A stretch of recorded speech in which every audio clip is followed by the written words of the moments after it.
celebrate Black history, the Post and Courier is presenting a series of video interviews and podcasts featuring 12 dynamic South Carolina leaders to know.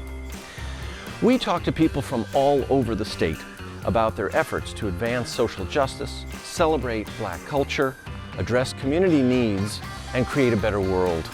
Our videos and podcasts will be released monthly through January 2022. To watch or to listen, and to read feature stories about major civil rights milestones, significant organizations, past and present, and South Carolina's pantheon of social justice warriors, go to postandcourier.com/Black History. Join us in learning about our state's remarkable change agents. At the College of Charleston, we're a collection of visionaries, disruptors, rebels, dreamers.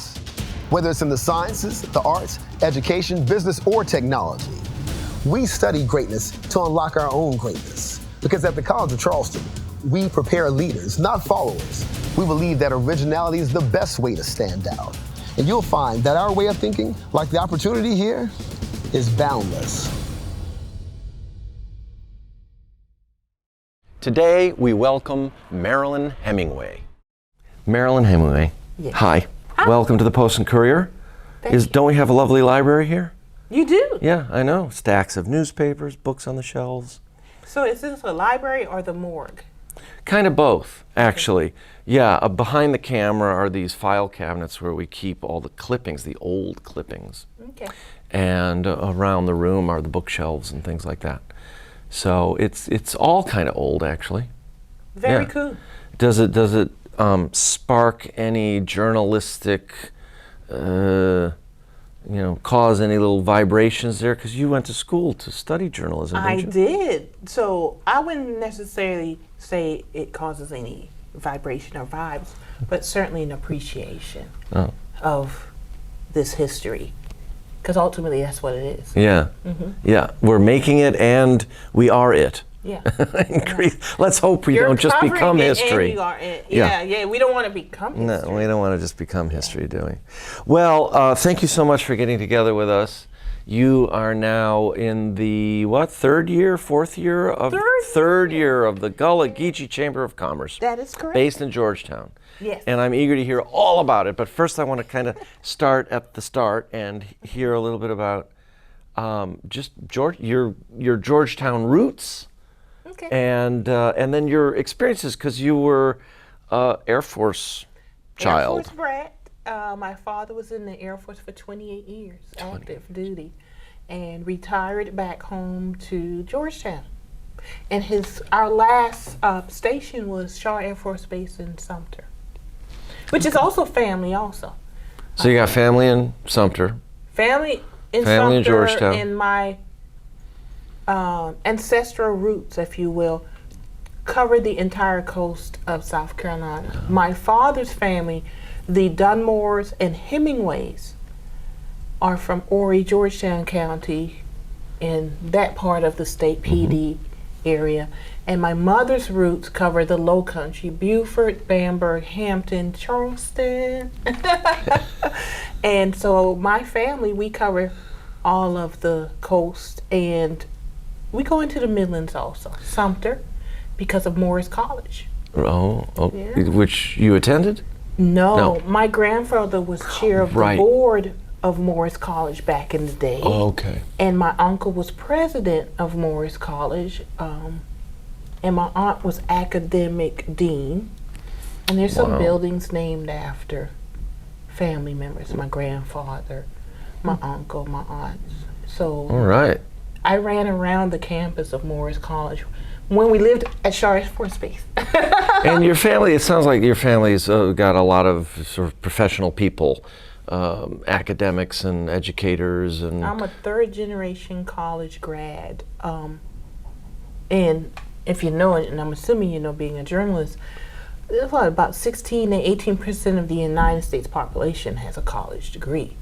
So to be a third generation, and we're working on the fourth generation, kind of in the middle of the fourth generation. Oh yeah, all right, well. Yeah, we just had the last of my nieces and nephews finish high school last month, so she's going to college.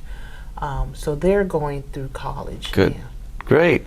So like many African American families, it wasn't if you're going to college, it's what college are you going to?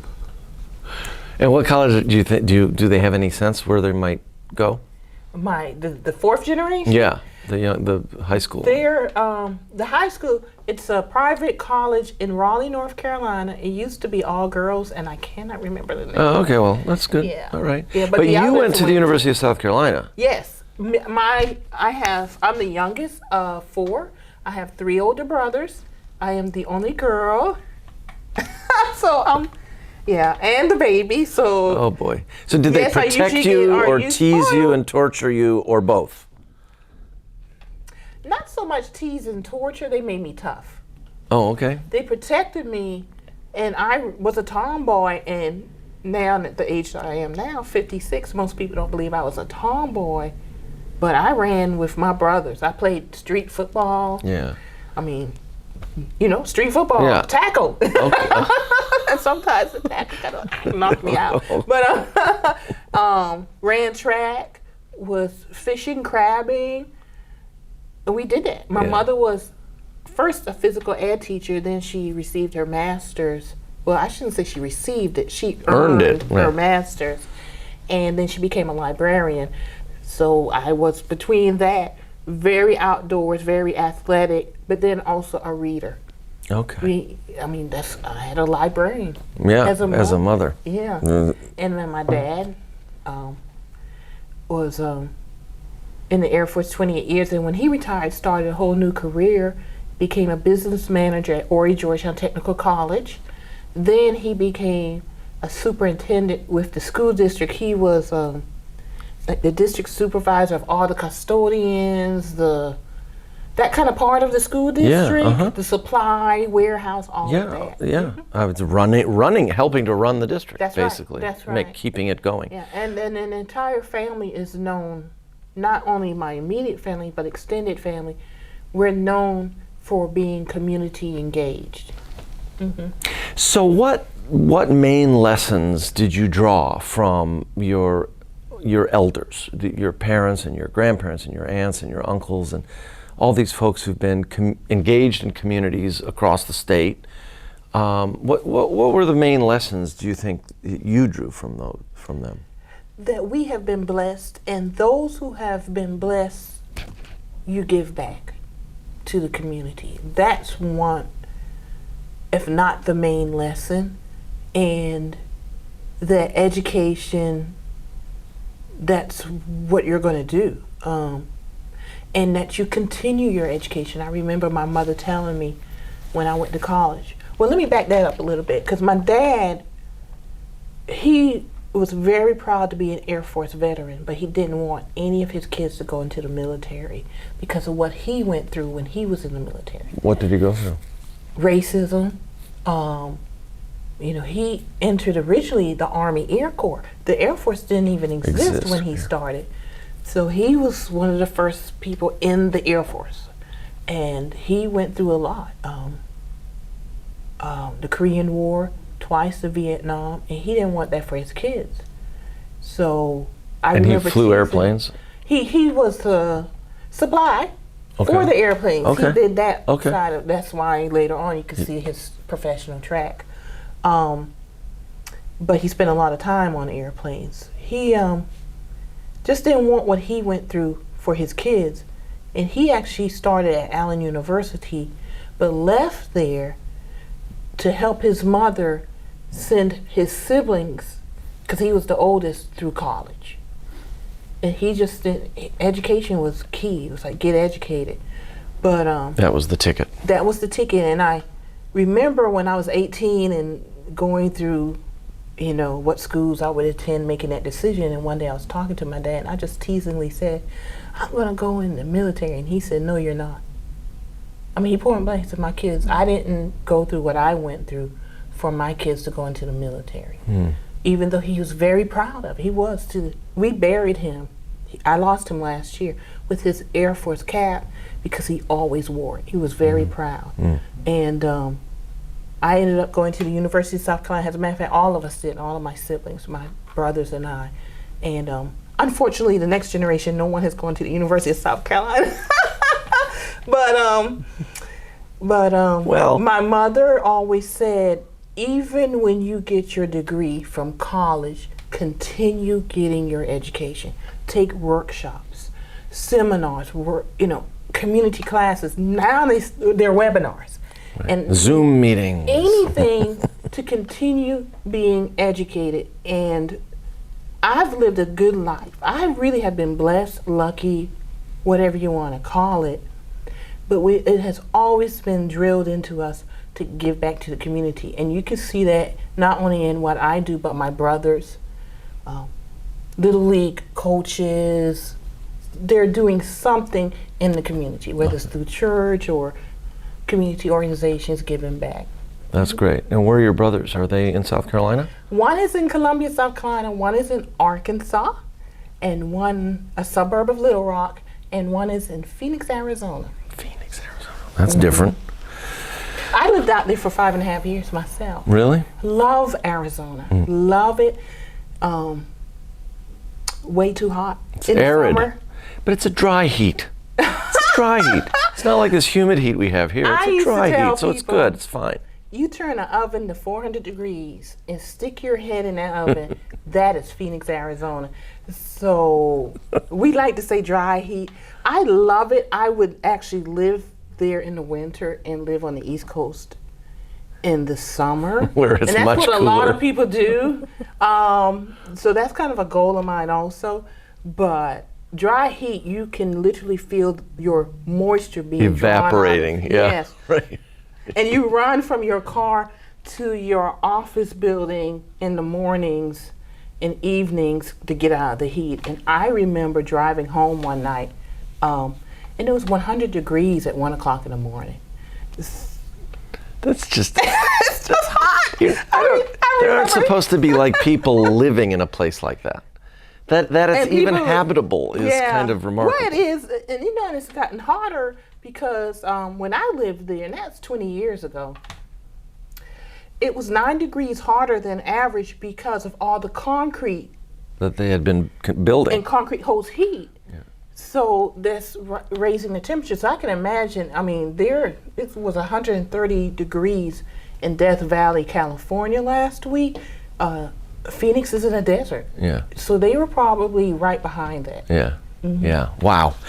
But beautiful. I love it out there. So while you were growing up, though, you lived in various places? Guam among them, right? By the time I came along, I was actually born in Myrtle Beach Air Force Base. That doesn't Myrtle Beach exist Air Force anymore. Base. But I grew up until I was 5 in Georgetown, which is the family home. Right. And then we went overseas to Guam. And then we came back and we stayed at Shaw Air Force Base in Sumter. And then my dad retired. Okay. So by the time I came along, he was slowing down. He was slowing down already, yeah. But my oldest brother was born in England. One was actually born in Georgetown because he couldn't get to the hospital fast enough in Myrtle Beach Air Force Base. But the last two, my youngest brother and myself, were actually born Myrtle Beach Air Force Base. Oh, okay. Where they had medical facilities and everything, I'm sure. Yeah. Yeah, and they had that in Georgetown too. But we were Air Force, so we went to the Air Force Base. Yeah, well, that makes sense. So your connection to Georgetown then is stronger than probably anything else, I would think. Yeah. And that's where you are now. That's home. That's home. That's home. And that's where, in particular, my parents met in Georgetown in 3rd grade. My mother had 6 living siblings. Her parents had 10 pregnancies, but 6 that survived. And she was the youngest, and she was born in Georgetown. She met my father in the 3rd grade at the Howard Primary School. That you followed Howard, that was the historical black school in Georgetown City. And then, so that's home. My father's family, the Dunmores and the Hemingways, were from Cat Island Plantation, which is now part of the Thomas Yawkey Wildlife Preserve. Oh, okay. And Thomas Yawkey purchased about 8 or 9 plantations and made it the preserve. Yeah. And then also Sandy Island. My great-grandfather met his wife Charlena on Sandy Island, Plantersville. I tell people follow the water. Follow the water. they were the highways. The rivers were the Right. highways. So if you follow the water, you could see where the connections were made. And they met and married. And then my grandmother and her siblings, and then my grandmother met Peter Hemingway the second, and they had 4 kids, and then my dad had 4 with his wife. Right. Wow. So we trace it back to those plantations. So there's a reason why you call it the Gullah Geechee Chamber of Commerce. Because I'm Gullah. Because you're Gullah. Yeah. This is the all- entire coast of South Carolina, I'm Gullah. yeah. I tell people I am not fluent in Gullah. Well, okay. But I just came back from Beaufort and had dinner with some wonderful folks, Aunt Pearlie Sue and Scott and Gloria and Juanita and Roy, Alana, folks in Beaufort. And in our conversation, when I started to get really comfortable, you can hear it. Yeah. But The accent, yes, some of the words. California. But I don't speak it. And then plus I also tell folks, I'm not a performing monkey. I just don't turn it on like that. Yeah. It's more family and friends and hanging out. And it's intrinsic. Like if at least the people I know who speak that, who speak Gullah, it's more of an intrinsic thing. I mean, it's a natural thing. They're That's not right. thinking about it. Because we're bilingual, and it was funny. We laughed about it because I said, "You see, I was so comfortable with them." Then I started just, as you say, it's intrinsic. Then it comes out. Yeah. And there's a little bit of code switching too, right? Because for so many years, it wasn't thought to be proper English or refined enough or and whatever. it's not, because it's a whole separate language. It's a different language. It's proper for what it is, though. Exactly. Obviously. Exactly. And it's not written. But so there are still people today. You can go to Georgetown, you can go to Beaufort, Charleston, and we speak Gullah, but you even have different inflections, different.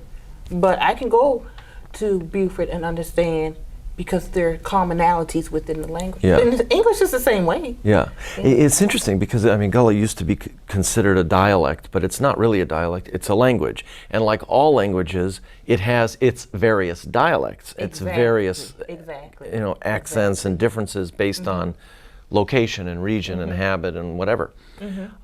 So there's no difference here. So in Georgetown, I actually understand it better than if I go to Beaufort and Charleston. I have to consciously listen in Beaufort and Charleston and other areas, but in Georgetown, it's more natural because of the dialect. Yeah, interesting. So tell me about the Chamber of Commerce. Why did you start it? And also, our viewers need to know right off the bat that this is not your normal Chamber of Commerce, where you're just sort of fostering business development and golf tournaments to raise right. funds. Come to Georgetown and spend your money in our city because we have all these wonderful things. So you're focused not only on the African American community to a large extent, but on environmental issues. Okay, so tell me how you even conceived of this and why and how you got it going and kind of where you're at now 3 years later. It's a combination of my professional and personal journey. I guess you say the first phase of my life, the first half. And so, because this is not the end of something, this is the beginning of a lot. I just started this in 2018, but it took my journey to get there. And part of that was my professional journey, everything, a culmination of everything that I've done. I've worked in corporate, I've worked in nonprofit, I've worked in small businesses. So I Politics. Politics. I forgot about politics. Don't forget politics. Politics. And politics is in everything. Well, right. It's in everything, but politics. But I mean, you worked on the actual staff of campaigns actual, and yeah. stuff. Yeah. And then my personal journey was I suffer from depression. And since college, I've been in and out of therapy. I suffer from depressive episodes. And I know now at 56, I know when it's happened. And You feel it coming. Yeah, and or I'm in it, you know, and I sought professional treatment for that. And I also took a course at the College of Charleston called In Place Impact, created by Stuart Williams. And it was a free community business course. And I wanted to do something different with my life professionally. Quite frankly, I was bored. But in my journey, I also have gained an appreciation of who I am as Gullah Geechee and of my community. And the wonderful thing about being an Air Force brat and being exposed to different cultures, it gives you a more worldly view. I recommend travel to anyone. Right. Because it cures racism. It does. It gives you a more worldly view, cultural view of things. And so in an objective sense, I can look at my culture and say, we bring value. We are evolutionary.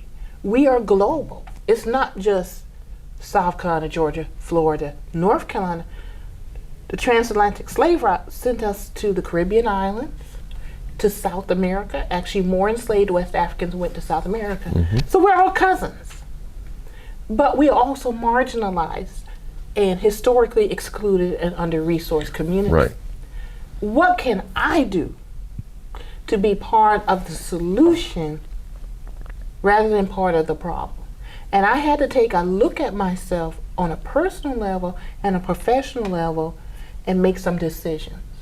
One, to get healthier mentally, but also decide on a professional level, I need to take care of my retirement. I was working someplace, but if I had stayed there and done just enough, I would have been okay for 20 years retired. But once again, going back to that worldly outlook, exposure, I knew, and my education and background, and parents who told me, give back to your community. You've been given so much.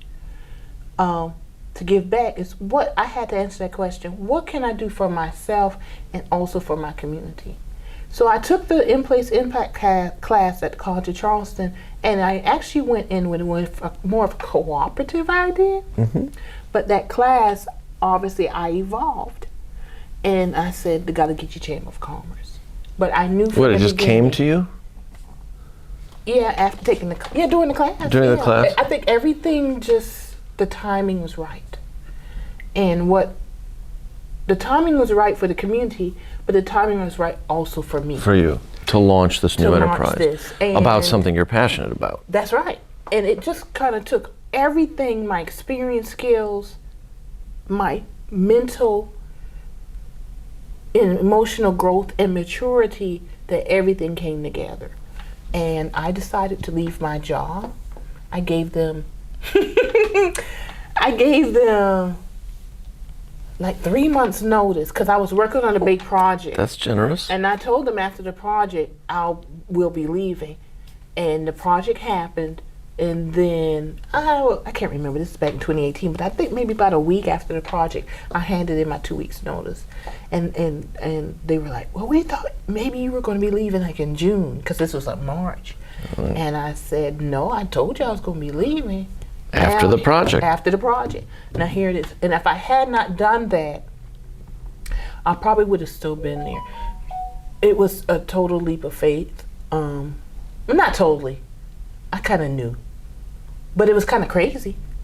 Yeah, it's scary. It's scary to leave something familiar and what you know, something reliable, and But I knew launch. if I didn't do it then. What were you doing? I what kind of job was that? Federal Healthcare Network. I was their marketing coordinator, and I was part of the team that rebranded from Franklin C. Feder Family Health Center to Federal Healthcare Network. Led the team, new logo, everything.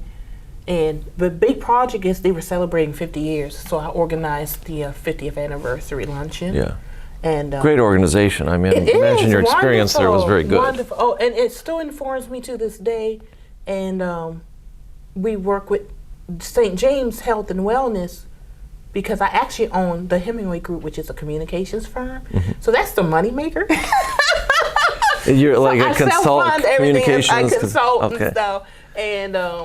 And generate a little income that way. That's right. And so that allows me to put money back into what I'm growing.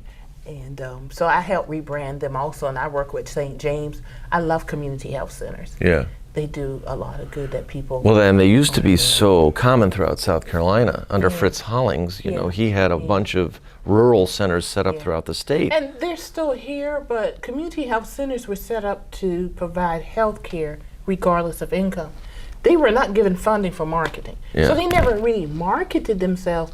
They just informed, we give health They care. were just there. But under Affordable Care Act, more money was put into them to raise their profile. I see. So that's when a lot started rebranding. That's why you started to see like federal health care became federal health care. Became more visible. Yeah, and St. James, yeah, because they now had some funds to let people know this is what we really do, rather than just word of mouth. They do more marketing. The racial and economic disparities in this country have only been widened by the coronavirus and amplified by the most recent acts of injustice. That's why Bank of America has committed $1 billion over 4 years to address critical gaps in affordable housing, access to health care, employment and job skills, and the resources small businesses need to succeed. We can do more to further advance racial equality and economic opportunity for all. So I'm sensing that there's a connection between your experience at Feder and the Chamber now, that we sort of what you're doing with the Chamber and the agenda you have and the priorities, and even just your approach, your business approach. Of course, the focus is different. You have this environmental focus, but tell me a little bit about the transition and kind of what you've brought. The transition is the environmental justice piece and the economic justice. The environmental piece is our advocacy for the environment, addressing climate change, and education about green renewable energy. And people have to understand the environment. If we have an unhealthy environment, we are unhealthy people physically, mentally, and emotionally. So that's the healthcare connection. They are really dealing with people who, let's be honest, it doesn't matter what income. You could be a millionaire and go to these community health centers, and you could have zero money and go to these community health centers. But the majority of the people are the low income folks, and they tend to be forgotten by society. But those are the people who need the healthy environment the most, or are impacted the most by industry, pollution, etc. So that's the tie-in. So when I transitioned the marketing skills from dealing with community health centers and the information that I have in my head, my skills from politics, it's all about relationship building, networking, all of that came together. So, and in my head, I understood for us to be physically, mentally, emotionally healthy, we have to have a healthy environment. And the cultural side of it, with the Gullah Geechee, who I am, is that we are inherently, historically embedded in the land and the land. It is because of our knowledge of how to control the water and manage the land that allowed us to grow the rice, the indigo, and the sugar. That's why our ancestors were enslaved. Because they had the knowledge to do these things. The knowledge. Yeah. So it wasn't just, we have these pictures of people out in the rice fields growing. Yes, they were, but they also built the trunks. They controlled the water and managed the land to grow the rice. And that puts an entirely different spin on it. And once you understand that, then you understand that these people were engineers, they were builders, they were teachers, because basically they had apprenticeships, because I teach my children, my grandchildren, they were passing it on orally and by action. And so they were academics. They were doctors. Even now, when you hear root doctors, they were literally doctors, the natural world. So which provided a lot. Sustenance, a lot of everything. real it remedy. Everything. It provided not only the food that you eat, the medicine that you took, the shelter over your head, your clothing, and our ancestors understood this. They did everything. And that also speaks to entrepreneurship. Because after the Civil War, you could see it in Charleston, Georgetown, up and down this coast, Beaufort, even prior to the end of the Civil War. I just had a conversation with Aunt Pearlie Sue in Beaufort, who was talking 1861, they were freed in Beaufort. That was the foundation of Reconstruction. They ran Beaufort. Because once the recently freed enslaved came off those plantations, they brought all the skills. Because plantations were cities in and of themselves. Yeah. The only difference was you weren't getting paid. You literally were not getting paid, not only for your labor, but your skills and knowledge. And this informs why I created the Gullah Geechee Chamber of Commerce and why we're not a regular chamber, because I'm an activist chamber. I sat at kitchen tables this past weekend explaining to folks about the grant we recently received and what's going to happen with that, so that I can meet the next person, networking, building those relationships. I've sat on front porches. I've stood in the streets talking to folks who are baking the cakes out of home and selling them at Christmas time so they can buy presents for their children and grandchildren. Those are entrepreneurs.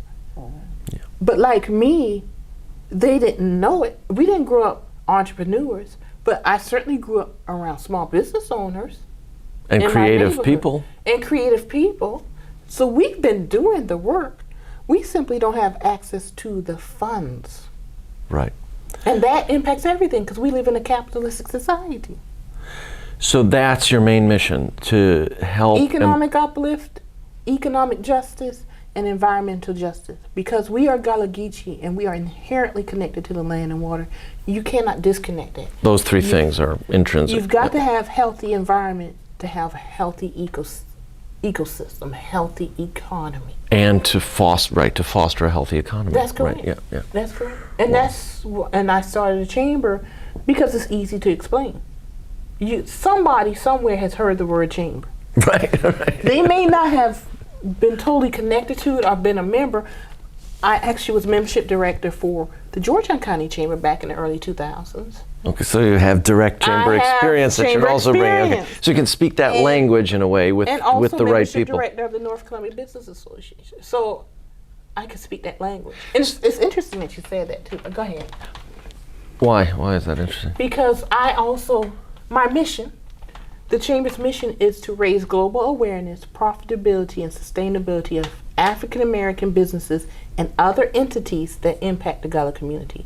The other entities are environmental organizations, not of the community, but I need them too. So we are an inclusive organization. And the environmental folks, I tell them, because they tend historically and traditionally to be majority white. Yes, they need to diverse. And they know that. And I talk to them and I tell them, do not come talk at my community. You talk with us. Because we bring something to the table too. We just don't use the terminology. We don't use your language. But we have always reduced, reused, recycled because we were forced to. I would think quite the other way around. I would think the nonprofits and the environmental organizations have a lot to learn from Gullah Geechee communities. They do, but they don't know that. Well, okay, but you're changing that. You're That's telling them. That's part of why I started the Gullah Geechee environmental programs. What is the... And why I receive grants for those. Before you tell me about those programs, because I want to get into a little bit of the specifics about what it is you're actually doing. But tell me first, what has been the reaction? So you sit on these front porches with people and you're explaining what's going on and what your mission is, and you're connecting these dots and showing how the three-legged stool works or whatever. And what happens? Well, when I first started, people were looking at me like I was crazy. Oh, really? Yeah, because we as a community have been disappointed so many times. It's at a point now where you have to see it to believe it. And when I first started, I promptly made a lot of bad decisions because I never really, did my own chamber. And I actually lost my car. I walked for 1.5 years. And there were people who did believe in me and saw what I was doing. And they would take me places. I started slowly making money, getting the Hemingway Group Communications firm, getting some solid clients. And as I started making money, I would rent cars if I need to go out of town. If you had to. And just little by little, I built. And then I got to the point where I was able to go get a car Then I hired my financial person. So if you're going in business, the first thing you need to do when you make a little money, hire a financial person, keep the financials straight. You know. Yeah. That's good advice. Yeah, keep the financials straight. I mean, so when I talk to people, I actually tell them, I am on the same journey you are on. And I am. I mean, I have It's a more cliche about experience meeting people where they are, but you It's are true. meeting people where they are. You know, So yeah. the Hemingway Group, I did have some business experience because the Hemingway Group I started back in 2006. But honestly, I wasn't really serious about it. I was doing it, but really not invested. And that's why I had to get my head straight. This is who I am, and step out and do it. And you could track my progress and where I grew. The organization grew financially and just the maturity of the programming and stuff. And then people start seeing it. And another word that's very important, consistency. Mm-hmm. I've stuck with it, you know, and people see that. And through that, now I'm bringing more skills in. I was a grant writer for other folks, making lots of money for other organizations and businesses. And now I'm doing it for the organizations that I've created. So you can actually track the growth, but it's always been kind of like this, you know. Yeah. I'm hoping it gets like.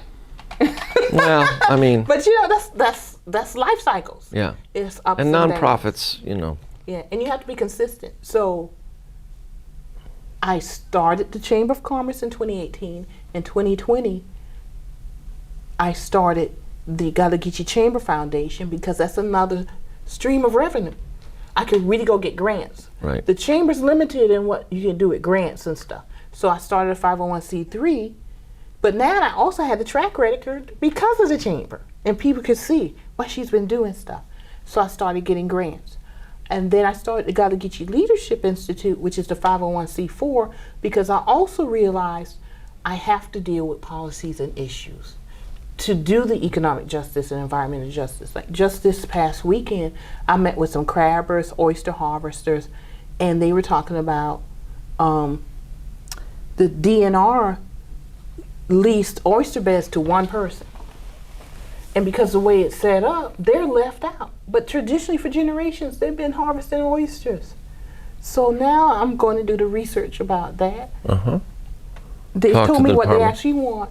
And then, I'm going to be talking to DNR because I realized that's an economic question. If they can't get the oyster beds, Right. that literally impacts their bottom line. So we got to fight for that. So those are 3 nonprofits I've started. I still have the Hemingway Group. And then this year I'm starting 2 new businesses. Really? Mm-hmm. And I've For actually already profit? started. Now I'm the for-profit. What are these? One is the Gullah Do Roots tell. Tour Company. Tour which is company? In Georgetown. So that's it's a Black History company in Georgetown. Okay. And then the other one I can't tell you, but you know. Can you give me a hint? Can you tell me what it's about? Retail. Oh, okay. All right. Good. Good for you. Because that's my retirement, Okay. That's like a storefront. You're going to sell some stuff. possibly. Maybe. Maybe. All right. Well, we'll wait and see how that goes. Yeah. That's great. So you're gonna like organize various tours then through this other In Georgetown. In Georgetown. Yes. And I have a partner on that. Okay. I am not the historian. I know my lane. Yeah. My lane is economics. Okay. So you're gonna work with But somebody it else. involves culture, history, it involves who I am. But I'm not the historian. I don't Okay. take over that job. I have historian Steve Williams, a local author of Black history in Georgetown. 3 books, one an illustrated book for children, and 2 Georgetown Black history. And he's the historian expert of it. Excellent. And we have our aprons with the name on it. That's our little uniform. Got your logo and everything. Got our logo and everything. So are you gonna go up the river and like talk about We're the gonna rice do- plantations and? That's part of it. It's a package, whatever you want here. Okay. So you can do But different. now that you said it, there are other people starting businesses that do that also.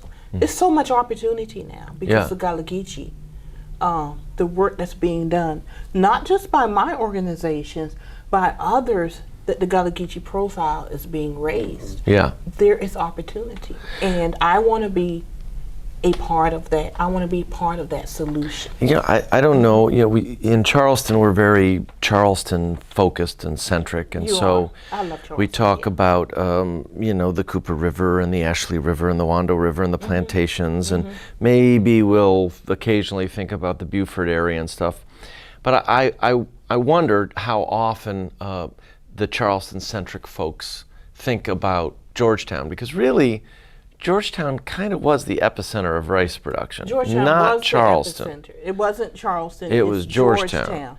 Georgetown had over 300 plantations up and the a good Waccamaw friend River. Of mine, Zenobia Washington Harper, who started the Gullah Preservation Society in Georgetown. She did that for that reason you just said, that Georgetown was the epicenter. Yeah. We're not celebrating the peculiar institution of slavery. We're celebrating the people, the enslaved, who made the money that they spent in Charleston. In Charleston, because they made I think the a lot of that rice Georgetown. came here to get shipped out and whatever. That's right. They made the money in Georgetown and spent it in Charleston. That's why you see all these mansions and stuff. Yes, the Ashley Cooper and all that. Also, and some of the, I'm assuming some of the old Charleston families had plantations all around, including along the Waccamaw River. The Manigault family, for example. They're Manigolds in Georgetown, and I know history about that. There's once again, follow the water, or the Old Kings Highway. Or the Old Kings Highway. And later the Chitlin Circuit. And the plantation owners would visit like once or twice during the year, and especially during the summer. They would come to Charleston or go Asheville, the mountains, to get away from the mosquitoes. Yeah. And they would. It wasn't just like Mr. and Mrs. in a carriage coming to Charleston. They would move the entire household. Yeah. So what are you going to do? You're going to intermarry here. You're going to build relationships. The enslaved had a whole community that was hidden from the average white person. Right. Let's just be honest. And in Georgetown, it was the plantation owner class, the enslaved folks, and a very, very small merchant class. Because Georgetown at one point was 95% black. Yeah. Yeah. Yeah, and Charleston too was a majority. South Carolina was like majority, at least 85% and so for a long time. And these very vibrant kind of middle class communities emerged here and in Georgetown, small but vibrant. All this professional class, for different reasons. Yeah, but mostly because of the skills, self-sustaining. I mean, they had to do for themselves what they couldn't obtain. And miscegenation, and it's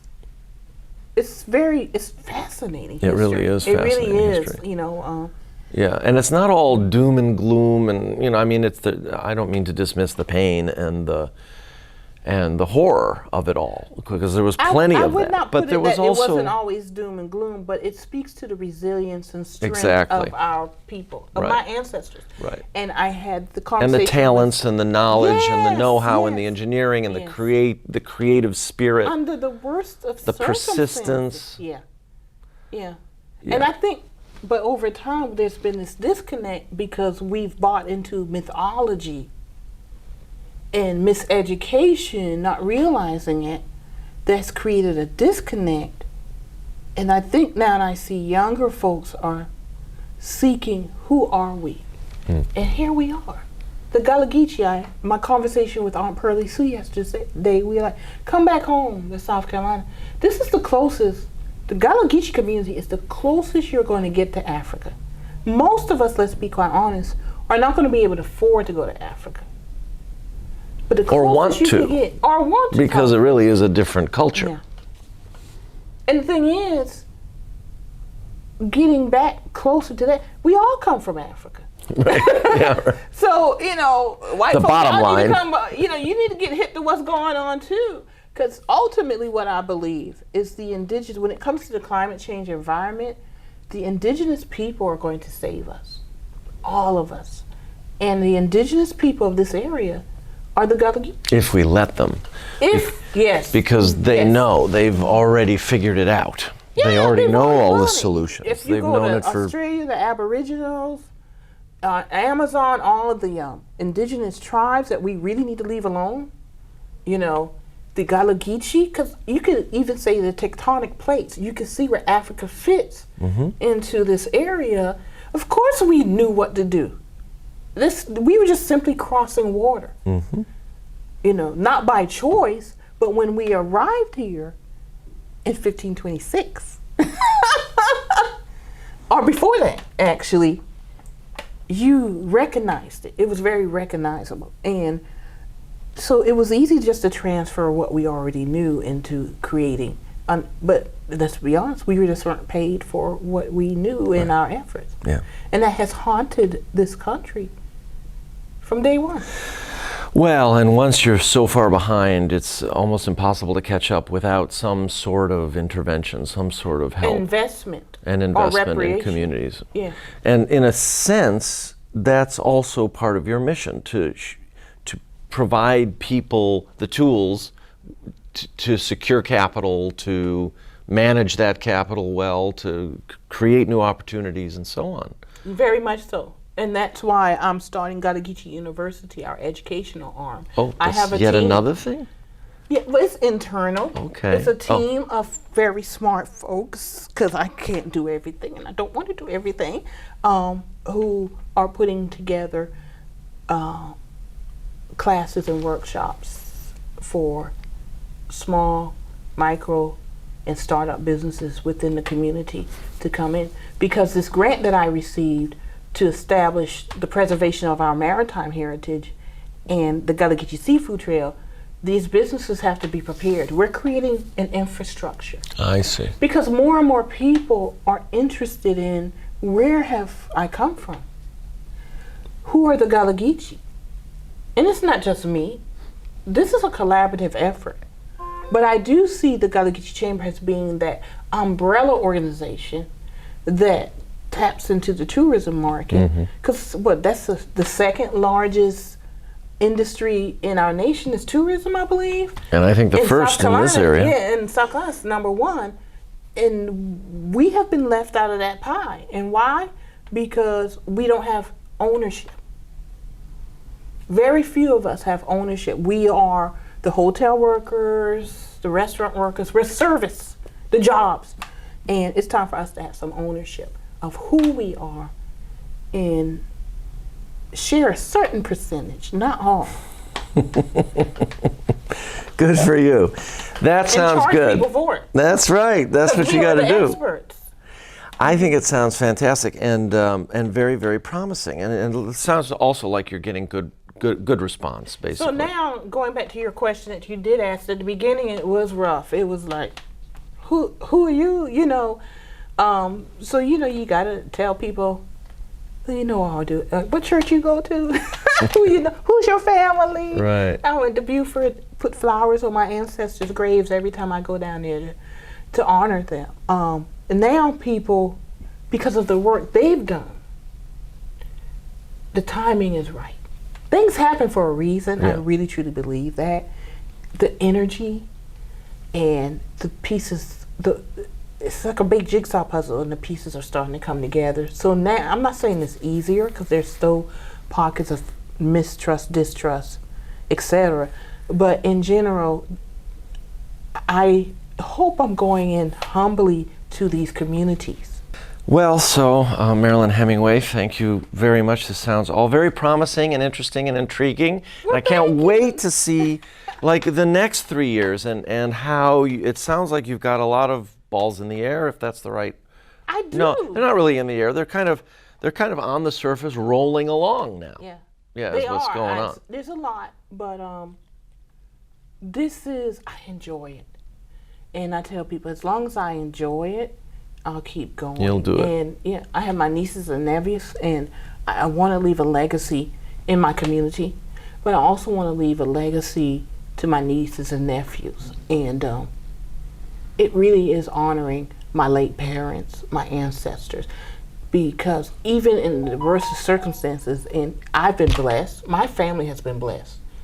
We still struggle with racism, sexism, all of that, don't get me wrong. But we have been blessed with so much that we do need to give back, and I think I'm doing it. And when you hold things tight, you strangle it and kill it. And giving back, it's lifting everyone. Yeah. Yeah, it's my duty, obligation. Well, it sounds like you found your niche. It sounds like you found My journey. right. You're in the right place on that journey. Yeah. Yeah, it sounds like it. It's exciting. You can hear it in your voice that you sound confident in what it is you're I'm sure there are moments where you're freaking out and thinking, oh my God, is this the right thing? But overall, your mindset, it feels to me like you have a clear vision of where you need to be. Yes, I do. It's so funny that you said that the moments. When I found out I got this $283,000 grant. Congratulations. Thank you. And I posted on Facebook. I didn't really announce it. I just said, I just received good news. Pray for me. Because it really, it was a good moment, but man, it was like a little overwhelming. It's intimidating. It was like, it's a lot of money, and it means somebody thinks highly of you and thinks what you're doing is important. Yeah. And so there's, of course, a sense of obligation that goes with that. Yeah, I better do this well. Yeah, I got to do it. It just got real. I would have said another word, but we're recording this, so I have to be nice. It just got real. It did. Well, thank you for keeping it real, and thank you for talking with us and sharing this information about the Gullah Geechee Chamber of Commerce. Thank you. Congratulations. Thank you. All power to you. I really appreciate it. I do. I really appreciate it. Didn't expect it, so that makes it even sweeter. So thank you very much. Well, it's a pleasure. The pleasure is ours. Thank you so much. You're welcome. Bye-bye.